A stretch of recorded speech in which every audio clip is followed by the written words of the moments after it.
Hoje é um dia muito importante para a nossa fé cristã. Eu diria que é o dia mais importante.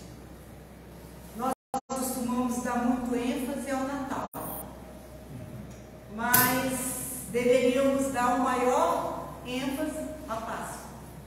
Não que o nascimento do nosso Senhor Jesus Cristo não seja uma coisa importante. Sim, importante. Mas a sua morte e ressurreição é o cumprimento da missão daquele bebezinho que nasceu na manjedoura. É o cumprimento da missão que Deus deu ao seu Filho quando enviou ele em forma de homem para viver entre nós e morrer na cruz pelos nossos pecados. O vídeo trouxe para a gente lembrança de cenas que muitas vezes nós não queremos lembrar, de tão triste e que às vezes nos choca.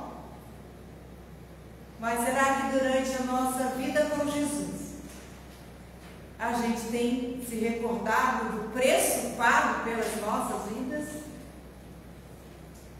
Eu gostaria de convidar você que está aqui com a gente presencialmente e você que está participando deste culto neste momento, nessa transmissão, ou mais tarde, quando você for ouvir e assistir e participar pelo YouTube, a pensar do que você tem feito deste Jesus que você acabou de ver, que padeceu tudo isso e morreu e ressuscitou.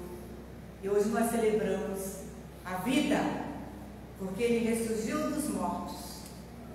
O nosso Deus não é um Deus morto, mas é um Deus vivo, que habita em nossos corações. Vamos ficar de pé, vamos fazer a nossa leitura do Pai Nosso. E para conduzir essa leitura do Pai Nosso, eu gostaria de chamar a nossa irmã Missu, nossos cabelinhos brancos.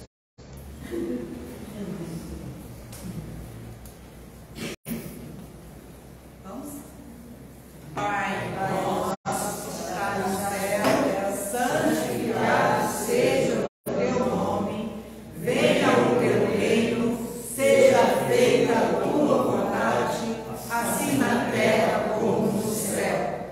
O pão nosso de cada dia nos dá hoje e perdoa as nossas dívidas, assim como nós perdoamos os nossos devedores. E não nos deixes cair na tentação, mas livra-nos do mal, porque teu é o reino, o poder e a glória para sempre. Amém. Obrigada, irmã. Ainda de pé, eu gostaria de convidar a você a pensar neste culto. Quem é Jesus? Quem é Jesus para você? Filho de Deus. Filho de Deus. Mais alguém? Quem é Jesus para você na sua vida? Quem é Jesus? Ele é o caminho, ele é a verdade, ele é a vida, ele é o meu caminho. Exatamente. Ele é a verdade, ele é a vida. Mais alguém? Quem é Jesus para você? Salvador. É o seu Salvador? É o meu Salvador? É o nosso Salvador? Quem é Jesus? O Senhor e Salvador. O Senhor e Salvador, né? Eu vou ler esse texto e ele vai estar ali, mas eu vou fazer a leitura. Chegando Jesus à região de Cesareia de Filipe, perguntou aos seus discípulos: quem os outros dizem que é o Filho do Homem? Eles responderam: alguns dizem que é João Batista, outros Elias, e ainda outros Jeremias, ou um dos profetas. E vocês? Perguntou a ele: quem vocês dizem que eu sou? Simão Pedro respondeu: Tu és o Cristo, o Filho do Deus vivo. A identidade de Jesus foi calorosamente debatida em seus dias e ainda é nos dias de hoje. Alguns, na época, duvidaram que ele fosse o Cristo. Aquele Cristo que viria. Outros questionaram como alguém poderia realizar os milagres que ele fez, sendo filho de Maria e de José, de uma vila pequena. Deus declarou, no entanto, que Jesus era o seu filho, em quem ele se agradou. Ele deixou claro que ele é aquele que deve ser ouvido por nós que somos povo dele. Jesus também foi totalmente humano. Ele podia ser ouvido, poderia ser visto, tocado. Seus seguidores andaram com ele e a mensagem deles era sobre tudo o que vivenciaram em sua vida humana.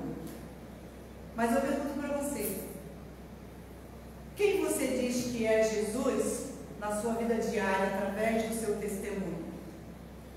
Como você tem vivido para expressar o que ele fez para você lá na cruz do Calvário? Como agradecê-lo por sua vinda ao mundo e morrer em meu lugar e em seu lugar? Nós vamos agora sentar, vamos orar silenciosamente. Vamos examinar o nosso coração. Vamos nos colocar diante de Deus e declarar para Ele, individualmente, o que Ele é para nós.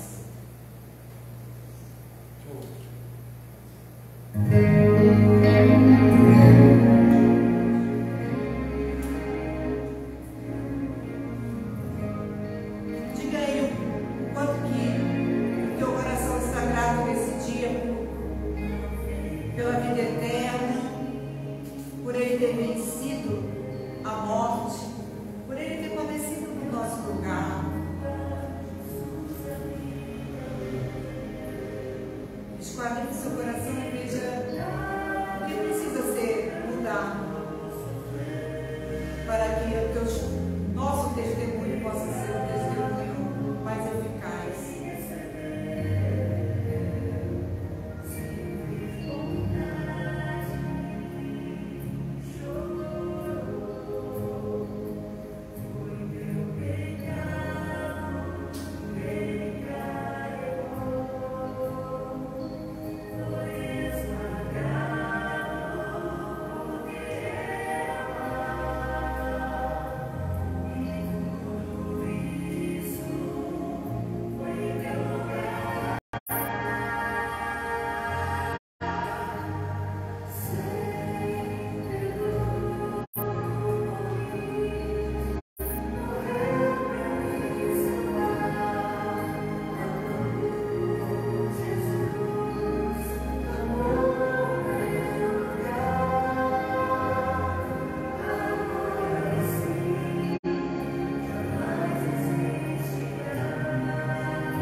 convidar os irmãos que se colocam de pé, e agora a igreja vai ler em uníssono o texto conforme está na transparência.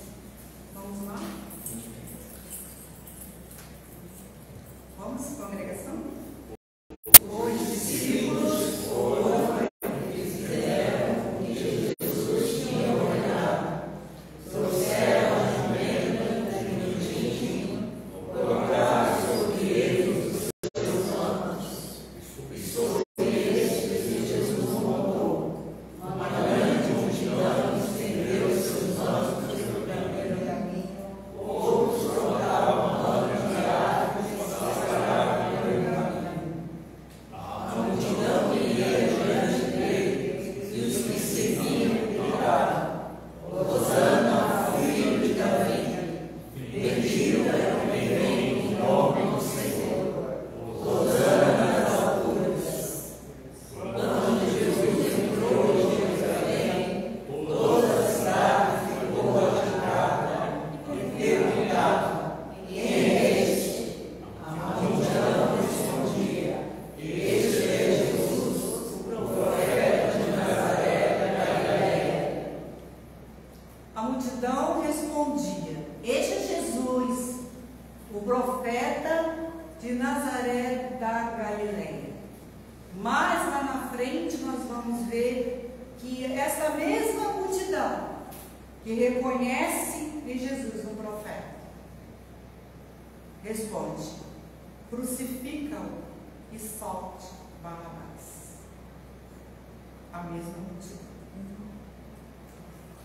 Naquela época, uma personalidade política ou imperial faria esta entrada não em um jumentinho, mas em um cavalo de guerra pomposo, demonstrando grandeza, intimidação, dominação e poder. Mas Jesus estava seguindo o costume de uma entrada real na cidade, como se fazia, né, no passado, mas de uma maneira mais humilde, né, um jumentinho. E Jesus, naquela circunstância, não estava assumindo ainda o seu papel como rei do reino da glória, mas como o rei do reino espiritual. Eles esperavam um rei político que desse jeito na situação, mas ele era o rei do reino espiritual e da graça.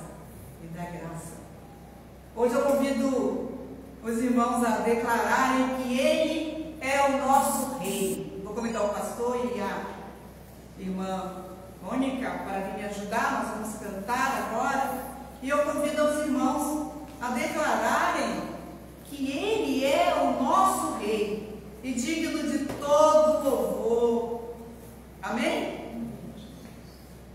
E vamos declarar Hosana, né? O povo na época disse Hosana, Hosana, bendito aquele que vem em nome do Senhor. E nós vamos começar cantando essa música declarando Hosana.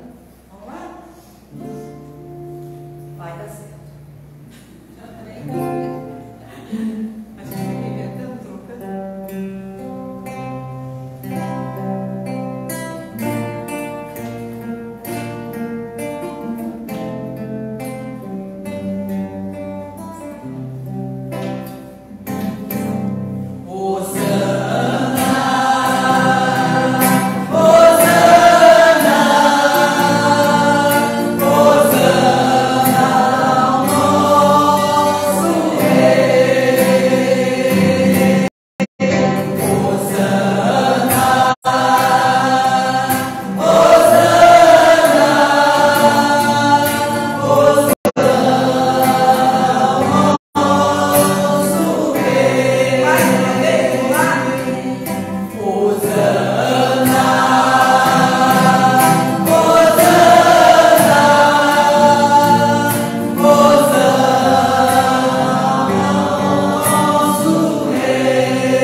sentados, ficar aí. Sentados. Nós vamos fazer uma leitura agora conjunta. Eu vou ler um trecho e as irmãos lerão outro trecho. Ok? O que tiver em amarelo, a igreja vai ler. Pode ficar. E o que tiver em azul, eu lerei. Ok? A igreja. Desejando soltar as mãos e o lado dirigido-se a eles novamente, mas eles continuaram gritando: crucificam, crucificam. Pela terceira vez ele falou: porque que este homem cometeu, não encontrei nele nada digno de morte. Vou mandar castigá-lo e depois salvarei. Eles, porém, pediram insistentemente, com fortes gritos, que ele fosse crucificado. E a gritaria prevaleceu. Então Pilatos decidiu fazer a vontade deles. Agora eu leio.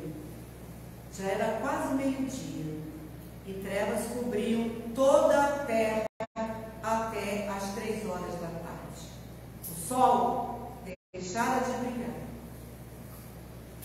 e o véu do santuário rasgou-se ao meio. Jesus bradou em alta voz: Pai, nas tuas mãos entrego o meu espírito. Tendo dito isto, expirou. O texto ali diz ali, olha, o sol deixara de brilhar. Para nós, Jesus é esse sol que aquece a nossa vida, que traz luz. Né? Mas naquele momento, esse sol parou de brilhar. Estavam matando, apagando a luz do mundo. E a criação de Deus refletiu essa realidade de maneira muito concreta e marcante. As pessoas perceberam que não era normal que ao meio-dia houvesse uma escuridão em toda a terra e durasse tanto tempo. As últimas palavras de Jesus antes da morte resume a sua vida inteira aqui na terra. Mais uma vez ele cita o Pai. Mais uma vez ele confirma que ele sempre viveu uma vida entregue ao Pai. Ao Pai eu entrego o meu espírito, né? Dito isso, ele expiou. Mas sabemos que o sumo sacerdote, naquela época, ele entrava num lugar santíssimo, passando por um véu do templo.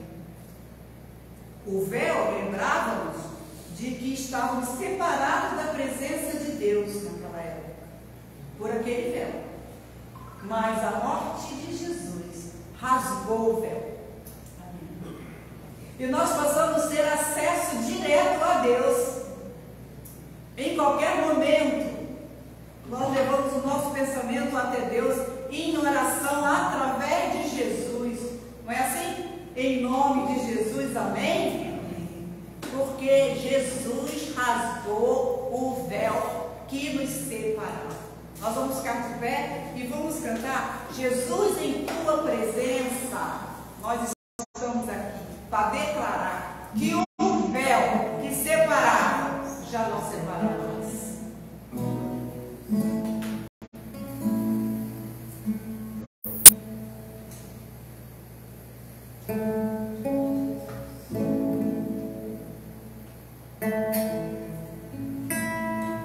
Nós vamos começar diferente. A gente vai começar só para te adorar, que é o corpo de Jesus na tua presença.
Jesus é para mim, para as outras pessoas.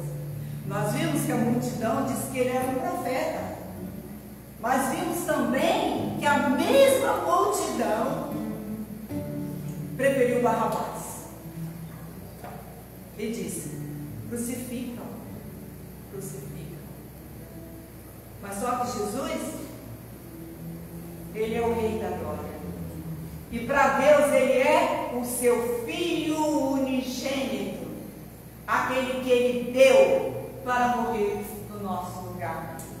E não foi só no meu lugar, no seu lugar, foi para que o mundo inteiro conheça o amor dele. E todo aquele que crê nele será salvo. Vamos declarar juntos? Porque Deus amou o mundo de tal Filho unigênito, para que todo aquele que nele crê não pereça, mas tenha a vida eterna. Nós sabemos de qual? Vamos falar a parte que está voltando ali? Vamos lá?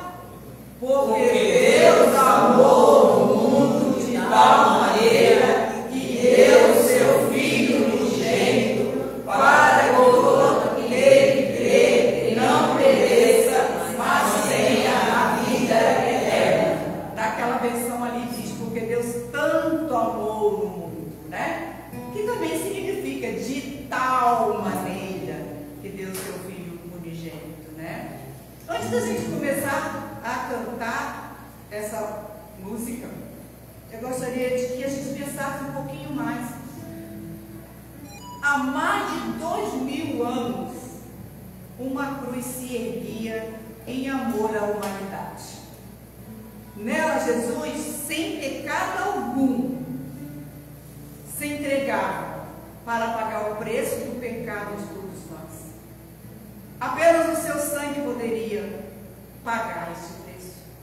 O vermelho carmesim, que lava e purifica com tal poder que transfigura as vestes manchadas pelo pecado em veste mais alva do que a neve, é aquele sangue que foi vertido. Esse sangue nos faz ver a nossa vergonha, a dor, a angústia, as tristezas, as doenças sendo vencidas, porque sobre ele foi lançado toda a nossa inferioridade. Não é isso? Então, nós precisamos lembrar disso. Lá está ele, convicto de sua missão e obediente a Deus. Jesus segue firme, em amor, com amor e por amor, e foi por mim, e foi por você, e foi pelo mundo, que nós precisamos anunciar este amor. Vamos declarar essa música? Vamos começar pelo coro também. O Paz, ó. Eu te louvo pelo amor.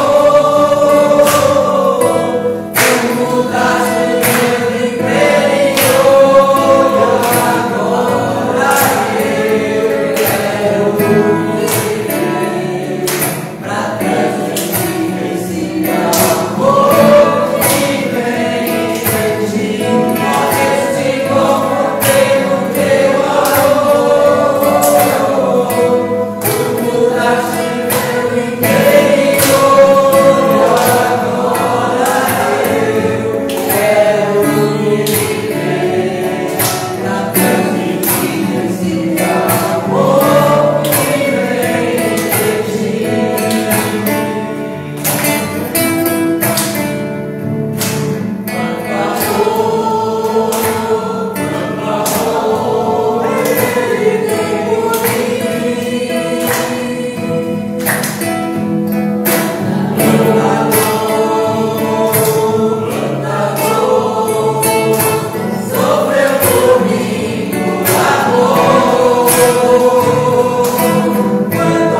de vazio, após verem com tristeza a morte de Jesus, os discípulos precisavam ficar esperando acontecer aquilo que Jesus já havia afirmado que aconteceria, o cumprimento da promessa. E, gente, esperar é uma coisa muito difícil. Não sei se é para você, mas para mim é. E para os discípulos não foi diferente. A espera é algo difícil, requer esperança, requer fé, confiança, requer querer crer na promessa de que algo vai acontecer lá na frente, requer descansar em Deus e na sua fidelidade. Alguns de nós, cercados pelo medo, às vezes têm a tentação de desistir, não é? O desânimo às vezes nos impulsiona a guardar apenas as boas lembranças dos anos bons, mas a gente não tem muita força para seguir em frente. Não foi diferente dos discípulos, eles estavam desanimados. Lembravam dos 3 anos, de tudo que viveram com Jesus, com o Mestre, e não tinha lugar para duvidar, né? Viveram com o Mestre tão pertinho, não era para duvidar, era só esperar, não era? Era só esperar. Será que a gente faz isso com facilidade? É difícil. No entanto, é necessário para que tudo se cumpra na nossa vida dentro do propósito que Deus tem para nós. E nos discípulos era só esperar, porque Jesus iria ressuscitar. Então nunca é em vão esperar o Senhor. Que a gente possa aprender isso, né? Esperar que as promessas do Senhor não falham, porque Ele é fiel. Nós vamos cantar um hino bem conhecido, A Mensagem da Cruz. Junto com o playback dessa música, da última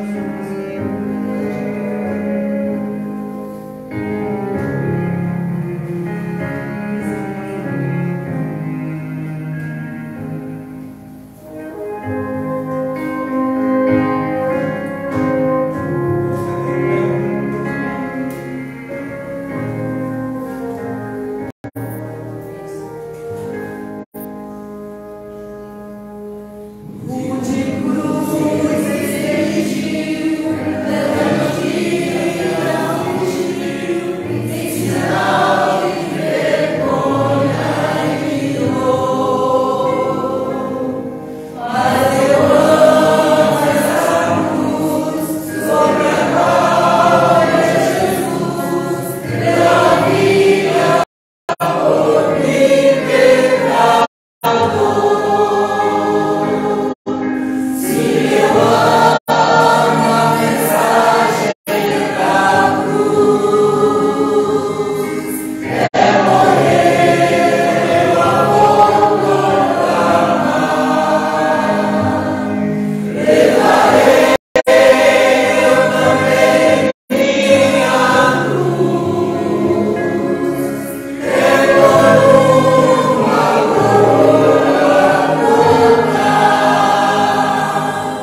Vou passar, depois eu faço.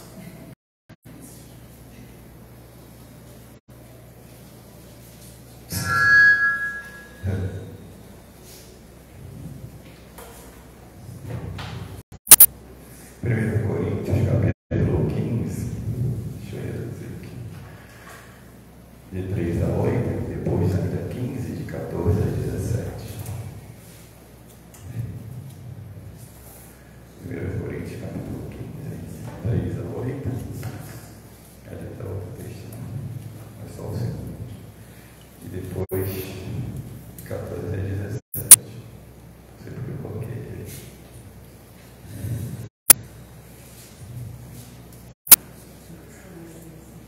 Porque primeiramente vos entreguei o que também recebi, que Cristo morreu por nossos pecados, segundo as Escrituras, e foi sepultado e ressuscitou ao terceiro dia, segundo as Escrituras, e que foi visto por Cefas e depois pelos 12, depois foi visto uma vez por mais de 500 irmãos, dos quais vive ainda a maior parte, mas alguns já dormem também. Depois foi visto por Tiago, depois por todos os apóstolos, e por derradeiro de todos me apareceu também a mim como um abortivo. 1 Coríntios agora 15, de 14 a 17. E se Cristo não ressuscitou, logo é vã a nossa pregação, e também é vã a vossa fé. E assim, somos também considerados como falsas testemunhas de Deus, pois testificamos de Deus que ressuscitou a Cristo, ao qual, porém, não ressuscitou, se na verdade os mortos não ressuscitam. Porque se os mortos não ressuscitam, também Cristo não ressuscitou. E se Cristo não ressuscitou, é vã a nossa fé, e ainda permaneceis nos vossos pecados. A autenticação da ressurreição. Autenticar é ratificar, é comprovar, é reconhecer, é legitimar. De tudo isso que a gente tem pregado durante esse culto, seja através das reflexões, através das músicas cantadas, eu quero destacar apenas alguns pontos que para mim são significativos sobre a ressurreição de Cristo. Em primeiro lugar, de tudo que eu vejo na ressurreição de Cristo, em primeiro lugar, como já disse, ela dá autenticidade à encarnação. Porque se ele não tivesse encarnado, se tornado um de nós, ele não poderia morrer. E ele só ressuscitou porque ele morreu. Diz a palavra de Deus em Gálatas 4:4, vindo à plenitude dos tempos, Deus enviou o seu Filho, nascido de mulher. E ainda João, lá na introdução do livro dele, do Evangelho, ele vai dizer: e o Verbo se fez carne e habitou entre nós. Então, o primeiro aspecto que eu percebo da ressurreição, ela dá autenticidade à encarnação. A encarnação é um fato. Segundo, a autenticidade, a ressurreição dá autenticidade também às palavras, aos ensinos de Cristo. Lembra, quando o texto lido, lembra quando elas foram lá no sepulcro e encontraram aquele mancebo, aquele jovem, era um anjo. Lembrai-vos da palavra que ele vos falou, que ao terceiro dia, ele seria entregue, seria morto, ao terceiro dia ele ressuscitou. Pois bem, se Jesus apenas tivesse ensinado e não tivesse ressuscitado, o ensino dele seria como o ensino de qualquer outro filósofo. Mas, entretanto, todos os ensinos dele, toda a pregação dele, ela é eles são autenticados, eles são confirmados através da ressurreição de Jesus Cristo. Terceiro, a ressurreição também dá autenticidade aos milagres de Cristo. O evangelista João, lá no capítulo 20, de 30 a 31, ele diz assim, é bem interessante esse encerramento, né, que ele faz no seu livro. Jesus, pois, operou também em presença de seus discípulos muitos outros sinais que não estão escritos neste livro. Estes, porém, foram escritos para que creiais que Jesus é o Cristo, o Filho de Deus, e para que, crendo, tenhas vida em seu nome. De todos os sinais que Jesus realizou, eu creio que o maior deles seja o da sua ressurreição. Porque ele, se tão somente tivesse realizado milagres, diríamos assim, um discípulo de Jesus poderia também realizar milagres. Mas, entretanto, quando ele realiza com essa finalidade, como diz João, para que vocês creiam que Jesus Cristo é o Filho de Deus e crendo tenha vida em seu nome. Portanto, o que ele fala, o que ele faz de milagre é ratificado pela sua ressurreição. Quarto, a ressurreição dá autenticidade ao próprio Messias. Em Atos capítulo 13, de 35 a 37,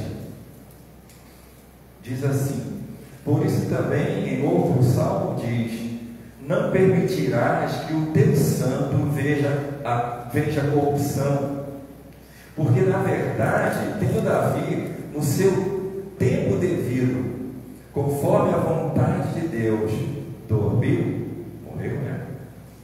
Foi posto junto de seus pais e viu a corrupção, ou seja, Davi deteriorou também.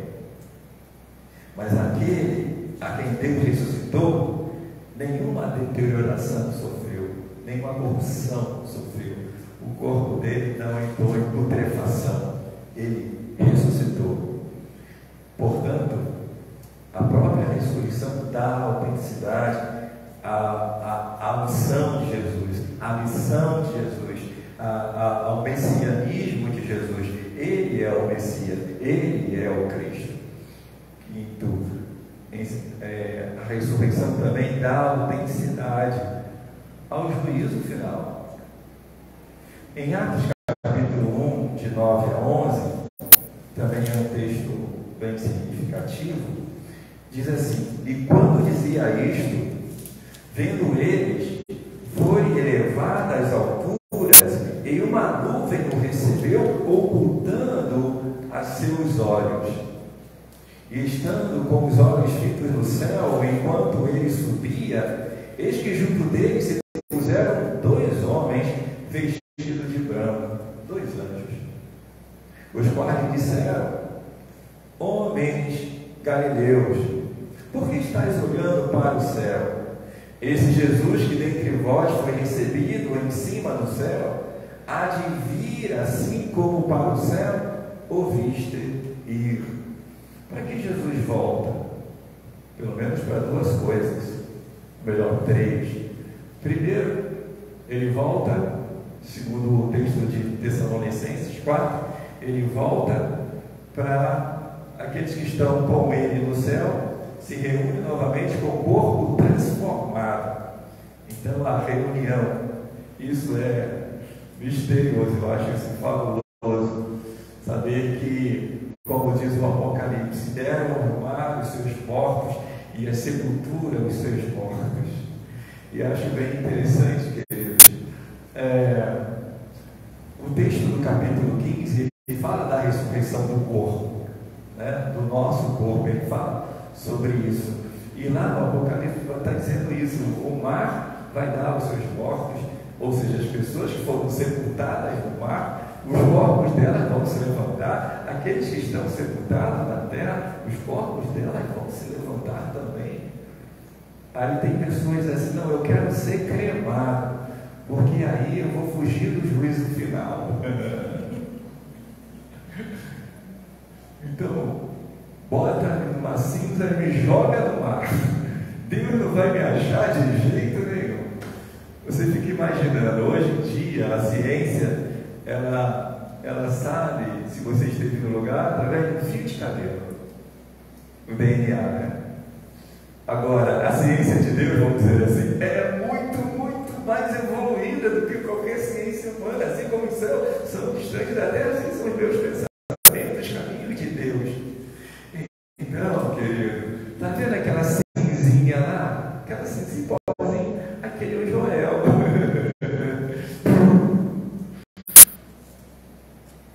Aqueles que morrem em Cristo já estão no céu, amém? Mas aguardando a ressurreição do corpo, o dia do juízo final. Então, a reunião.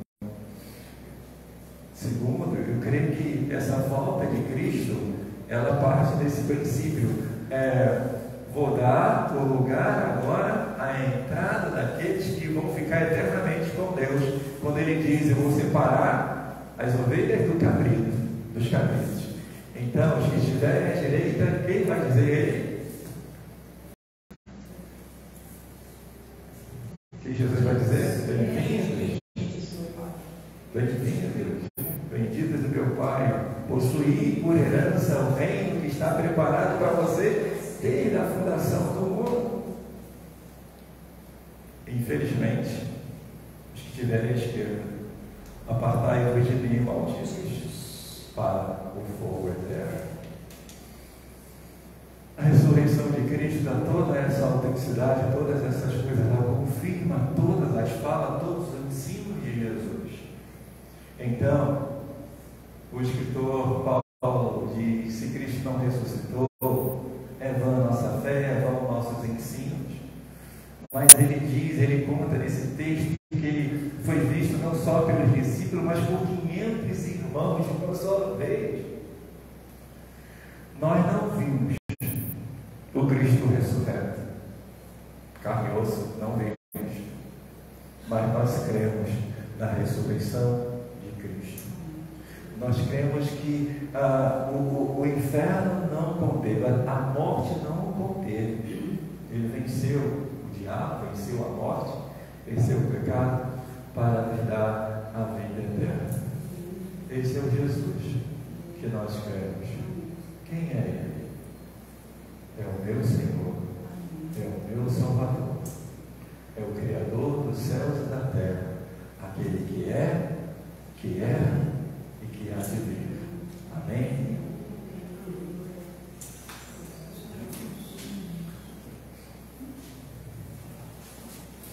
E vamos declarar que o nosso Senhor não está naquele sepulcro, mas que Ele ressuscitou. Vamos de pé?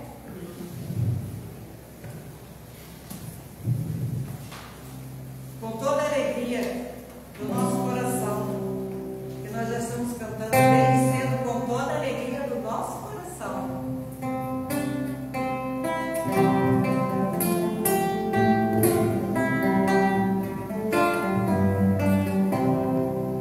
Cristo já